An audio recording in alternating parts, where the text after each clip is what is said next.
It was supposed to be a happy occasion, but a perfect shiny day can be put down by thunderclouds with just a phone call. I felt a lightning struck me when I heard the news. Christmas had just been over, and my mom's birthday was coming in less than 3 days. My cousins from Tegucigalpa came for the celebration and stayed at my house.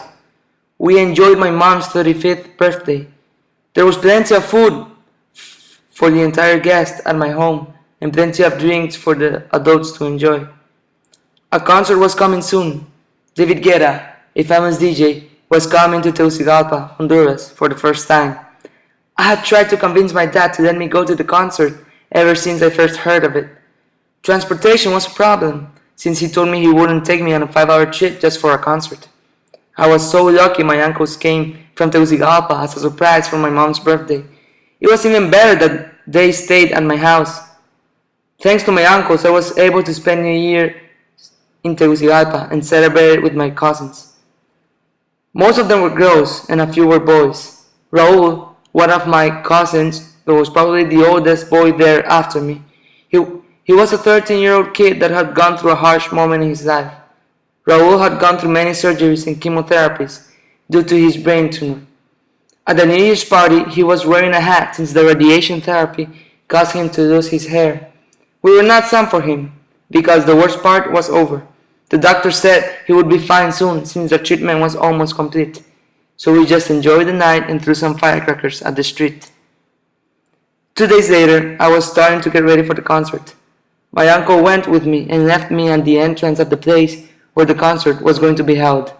I had a great time, met some girls my age, and enjoyed listening to David Guetta on live. A good thing that happened to me at the concert was that I got a cute girl's number. The bad thing was that someone pickpocketed my iPhone where the girl's number was saved. Good thing I had another cheap big-headed cell phone my aunt bought for me in case of emergency. I left the concert at 2 a.m. and was really tired, but happy, for this was the first concert I attended to alone as a mature teenager. The days passed and I returned to La Ceiba. School started and I was happy to see my friends again after the holidays break. Everything was better than ever, but it didn't last that long. It was a fresh evening. The sky was turning orange and the sunset was near. I had stayed after school in volleyball practice and asked a friend to take me home since it was about 5 p.m. and my parents were still working. I was walking to my friend's car with my heavy backpack on when my cell phone rang. My mom was calling and so I answered. I sensed a weird tone in his voice, a tone I've never heard from her before. She sounded like weak or sick, probably tired. I asked her if everything was okay and she said, "Son, Raul died this morning." I felt that everything around me had suddenly stopped moving. Hearing such terrible and random news shocked me at the point where I stopped walking and went speechless. Then I tried to convince myself she was joking. But why would she make a joke like that? My mind just turned off. She called my name, but I remained speechless and dropped my backpack. "What did you say?" I finally answered, as if I didn't hear it the first time. But I heard perfectly well. I just didn't want to hear it. I didn't want to believe it. I just couldn't believe it. I immediately remembered the last time I was with him, playing Black Ops on PlayStation 3, after throwing firecrackers at New Year's Eve. I began walking again, since my friend was waiting for me, still without capable of processing what my mom just told me.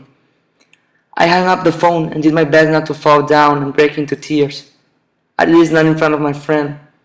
I remained speechless during the whole ride and just stuck to say, Thank you for driving me home." I got home and still couldn't believe what my mom told me. I couldn't believe the person I recently saw a couple of weeks ago was gone forever. A 13-year-old boy who was finally getting over from a harsh and terrible experience had died. I couldn't stand the fact of not seeing him again, not seeing him laugh or smile ever again. The fact I would never help him get a girl's phone number. I will never forget the time we spent together. We didn't do so many things as cousins, but I really cared for him and loved him. I appreciate and admire his strength for fighting cancer so hard for so long. I couldn't believe he was another victim of it, but I do believe in love and friendship. I believe in the tears I dropped for him and the short time we spent together. I know he is in a better place now, a place we will all be at someday. Enjoy the people who love and care for you, because everything can change in the blink of an eye. No matter what happens, the bonds you create with these people are unbreakable and will last forever. This, I believe.